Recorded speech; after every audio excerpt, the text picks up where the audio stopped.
सांगमने जय श्री जगन्नाथ। सांगमने खांटी ओडिया चैनल अन्नपूर्णा हांडीशाला को आपण मानक स्वागत।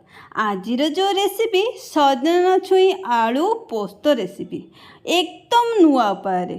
तो चलते सांगमने रेसिपीटी आरंभ करवा। देखंतु मु किछि सजना छुई नेछि जोटा कि पूरा फ्रेश सजना छुई। तापरे आमे कोन करबा, सजना छुई को प्रथमे काटि नबा। बेसी बड़ करेनि ना बेसी छोट करेनि। आ सजना छुईर ये चोपा जो शिरा भाया चोपा गुड़ाक थाए तो ये चोपा गुड़ाक काढ़ी नबा। तो सांग माने गोटे छोट अनुरोध, जदि आपण माने चैनल नुआ प्रथमे चैनल को सब्सक्राइब करनियंतु। आ पाखे जो बेल आइकनटा अच्छी ताकू प्रेस कर ऑल सिलेक्ट करनियंतु, जहा फल रे आपण मान पाखु नोटिफिकेशन जीव, आपण माने सर्वप्रथमे देखि परिबे। देखो सजना छुई आलू कटा हो गला।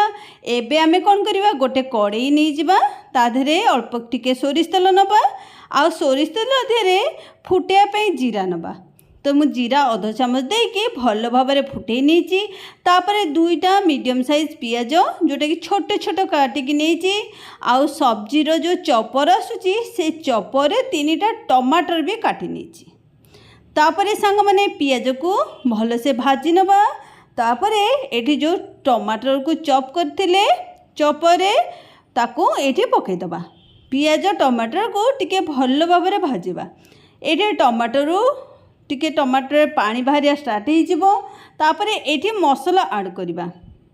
मसला पई कि आमे एठी नेचो, देखंतु कोन कोन हळदी गुंड नेचो, एठी काश्मीर चिली अध चमच नेचो एको।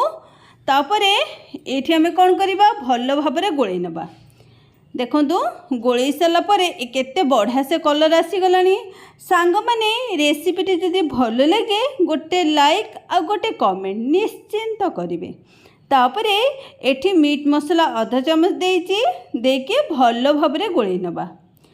एठी गोळै साला परे एठी सजना छुई आलू जो आमे काटिकी रखिथिले, जेमती छुई लंबा लंबा काटिचे आलू गुड़ाक भी सेमती लंबा लंबा काटिचे। आउ बेसी मोटा करने कि बेसी पतला करने। तो सजना छुई आलू को पकेकी गोळै नबा, भल से गोळै नबा। देखंतु गोळै साला परे मसला सब मसला टमाटर सबू सजना छुई आलू देहरे भल से लगी गलानी। तो एबे आमे गोळै साला परे कोन करबा सांग माने, तो एठी आमे हळदी तो देइथिले, लुण किंतु व्यवहार करनथिले। एठी लुण दे दबा। लुण दे साला परे कोनोसी भी परिबा हो आपण तो लुण दे देबे, पानी छाड़िया आरंभ करदबो। तो एठी आमे कोन करबा, भल से लुण को गोळै दबा। आ गैस रो फ्लेम को पूरा लो कर दबा। लो करके एठी आमे किछि समय घोड़ै दबा, जहा फल रे परिबारु पानी धीरे धीरे बाहरिबो। आ सेई परिबा पानी धीरे परिबा सिझि जिवो। घोड़ै सारा पर देखो परिबा सिझा भितर चलतु गोटे मसला बनैबा। मसला पई अध चामच जीरा, गोटे चामच धनिया गोटा धनिया, तापर किछि कंचा बादाम, अल्प टिके अदा आउ रसुण, आउ एठी पोस्त मु गोटे चामच पोस्त प्रथमरु बतुरे नेथिली, जोटा कि 2 घंटा पूर्व बतुरे नेथिली। तो ये पोस्त को देकी भल भाव में चिक्कण करी बाटिबे। पोस्त मंजी बहुत छोट छोट, जेते चिक्कण करी बाटिबे सेते स्वाद तार बढ़िबो। तो ये देखो बाटी सारा पर आमे ये चलतु देखि नबा सजना छुई जो आलू। देखंतु केते बढ़िया से पानी बाहरची।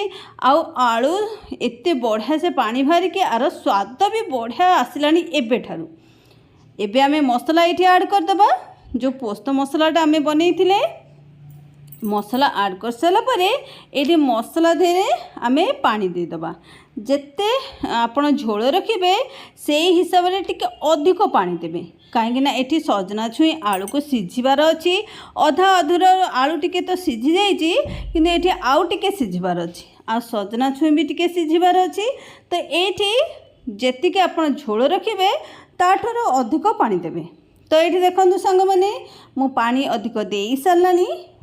तापरे एठी भल भाव में गोळै नबा। गोळै सारिकी एठी देखंतु आपरे कोन करबा, आउ किछि जिंस भी ऐड करियार अछि। सांग माने वीडियो टिके स्किप न करी पूरा संपूर्ण देखंतु भल भाव शिखंतु। तो ये 2टा तेजपत्र मु ऐड करछि। तापरे एठी देखंतु मु आपण चाहिले कंचा लंका बाटन रे बाटी परिबे जेहेतु मु एठी बाटी नथिली एठी लंका गुंड टिके ऐड करछि। लंका गुंड जदि आपण राग खाया को बेसी भल पांतिनी लंका आपण को हिसाब रे आपण ऐड करिवे। तापरे लंका गुंड ऐड करिकि भल से गोळे के घोड़े दबा। एठी 3 ରୁ 4 मिनिट हेई गलानी हमर। देखंतु तरकारी तो एते बढ़िया बास्ना आसी गलानी पूरा मटन तरकारी भी आपन को खाए को इच्छा हेबनी।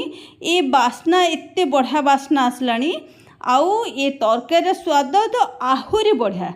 तो एबे आमे आउ टिके घोड़े दबा। देखंतु सांग माने केते बढ़िया से बनिके रेडी हेलानी। एबे आमे आउ किछि ऐड करिबा। तो एठी आमे कोन ऐड करिबा कस्तूरी मेथी अल्प किछि तापरे एठी टिके गरम मसला तापरे एठी आमे गैस को बंद कर दबा। बंद करिकि 10 ରୁ 15 मिनिट एमती छाड़ दबा। तापरे किछि समय परे ये पूरा रेडी हे जिवो खाइबा पई। देखंतु मु एठी 10 मिनिट छाड़ी देथिली केते बढ़िया से ये बनिकी रेडी हे जे बास्ना पूरा महकुची। सांग माने मु सब दिन एठी एथरे किछि नुआ नुआ रेसिपी ने के आसे जोटा कि आपण मानक पई कि आपण माने देखिकी बने की एंजॉय करि परिबे। तो मते कमेंट बॉक्स रे लिखिया को जमार बोलिबेनी आपण माने कोठो देखुचंदी आउ केबे ए रेसिपीटा बनाउचंदी आउ ए रेसिपीटा आपण मन को केमती लागिला।